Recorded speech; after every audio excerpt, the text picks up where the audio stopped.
I'm Chris. And I'm Chris. And this is Mike Fight. Let's get it on. Here we are with episode 15. Today's topic, Hunter Biden. Chris, what do we got here with Hunter Biden? Well, if you talk to Joe Biden, what you have is the smartest man that he's ever met in his entire life. Well, that kind of makes sense because Joe is usually asleep half the time, right? That's what, Sleepy Joe. So if you're asleep, then, yeah, I guess your son would probably be the smartest person in the world to you. I mean, look, I get it. You're his father, so you have to support your kids, even if they are an absolute train wreck. But you can support them without outright either lying or just being delusional, right? Really? Can you do that? I mean, I don't know. I mean, each parent is a little delusional in some fashion, right? Well, listen, your son's a crackhead, right? Do you tell everybody, I'm so proud of him, you should see the way he smokes his crack? It's just, there's just something about the way he does it that just other kids could learn from it. Yeah, I personally would not do that if right. my son was a crackhead. I would hope not. And I think the majority of parents wouldn't. So if somebody asks you, how do you feel about your son? You can say, you're proud of him. He's been through a lot of adversity. He's overcome some things. Yeah, he's got some problems. Every family does. But overall, I support him, right? You could do it that way. Yeah, but Sleepy Joe, man, you're right. He took the other approach. He went like this. He went, what do I think about my son? He is the smartest guy in the room. The smartest guy I have ever met. Ever met. Joe, you must not get around. Well, he's the president of the United States. So you're running the number one greatest country, freest country in the world, and your idea of who the smartest person in the world is Hunter Biden. Yeah, man. Okay. Did you see the interview that he gave? Did you see any of the internet photos of him with the women on the bed? Well, we'll get into that, too. That's I would say that's the guy. The guy's got to be real smart to get, positions like that. Well, those women, I don't even want to imagine who they were, how they got there, anything about them, because when we find out, I'm sure it's going to be fucking horrifying. But Hoo-ah. The interview he gave, first of all, this guy is promoting his book, right? Everyone's calling him brave. He's brave. He's going out there. He's talking about his problems and his history. Whatever. No, it's not brave. He's selling his book. He's trying to make more money so he can go buy more crack. Plain and simple. All right? That's it. He's not brave. He's not giving interviews to clear the air. He's not giving interviews to try and shed light on drug addiction or anything. He's trying to sell his book. Money. Yeah, he needs money. Definitely needs money. You know what the name of his book is? Hit me up. Come on. I really, honestly, I don't know. Beautiful Things. Oh my God. Beautiful Things. Beautiful. That's a. He had to think real long and hard on that one. It's horrible. Like if you have been following that story and you know the allegations of what is on his laptop and what he's being accused of doing, to write a book documenting pretty much that and calling it Beautiful Things it's not even sadistic. But he's basically throwing it in everybody's face. Like, I'm a drug addict. I'm a pedophile. I had underage girls in my hotel rooms. I have pictures of myself in very compromising positions, doing very, very shady, questionable things with people who may or may not have been there willingly. We have no idea. And his shady dealings with China and the mayor of Moscow and Ukraine and all these money deals that he made for him and his family. And he's basically acknowledging that and laughing at everybody, calling it Beautiful Things. It's a beautiful thing. Look, we live in America. The greatest place in the world. I can do all this crap, get away with it. My father becomes the president of the United States. It's a beautiful thing.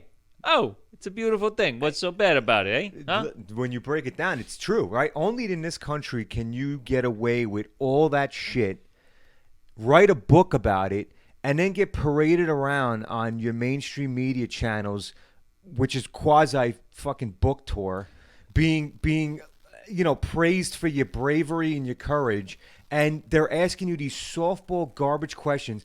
The interviewer was smiling at him as if she had a fucking 12-year-old crush on him. And then they bring in a doctor, some therapist or psychologist. I don't know who the hell she was. I honestly was having a hard time because I was in such shock following what was going on the TV.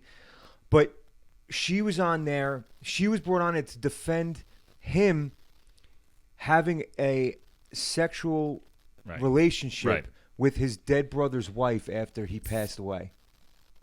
Defending him. Like the fact that you need some. Listen, there is. He's not. First of all, that isn't necessarily the first time ever in history that something like that has ever happened, right? So the idea, I don't necessarily knock him for that, but the fact that you need someone to come on to defend that aspect, like there are certain things that people do, right? We get this, that people have all these different things. That's fine, and it's not necessarily bad, but the man has done so many other things, and to bring about focus on that is bringing attention away from all the other things that, in my opinion, are worse, 10 times worse. The guy's a freaking drug addict.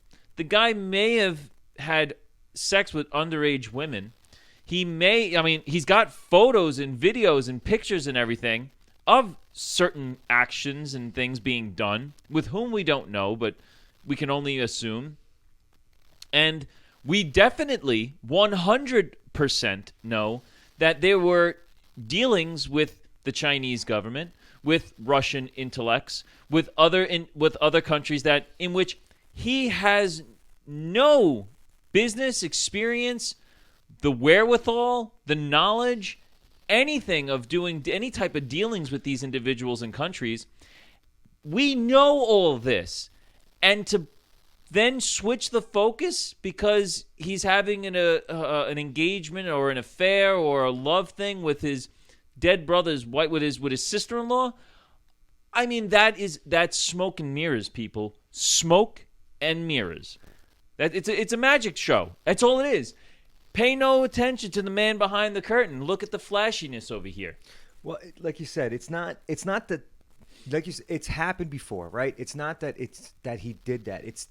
We always talk about totality of events, right? Yeah. So it's not just that it was that action alone. If it was just that, nobody would give a shit. Nobody would be talking about it. But when you compound everything else that he's been involved in, and then you throw that on top of it, that's where it's like, Jesus Christ, man. This man's like, character. You don't stop. Right. This man's character. Where is is your boundary? Yeah. You know, where do you end?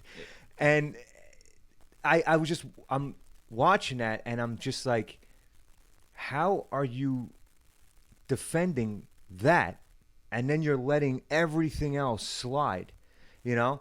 And well, again, they're bringing attention to the least incriminating thing about it. Well, they're trying to make him. They're trying to make him a likable character. That's what basically it is. what it comes down to. They're trying to make him a likable character because he's got so much negativity around him, and it just keeps coming up. Well, just when you think he's going to go away and you're not going to hear his name ever again, something else pops up, and he just pops back into the spotlight. And so now they're just trying to make him a likable character so everybody just forgets all the garbage that he's involved in.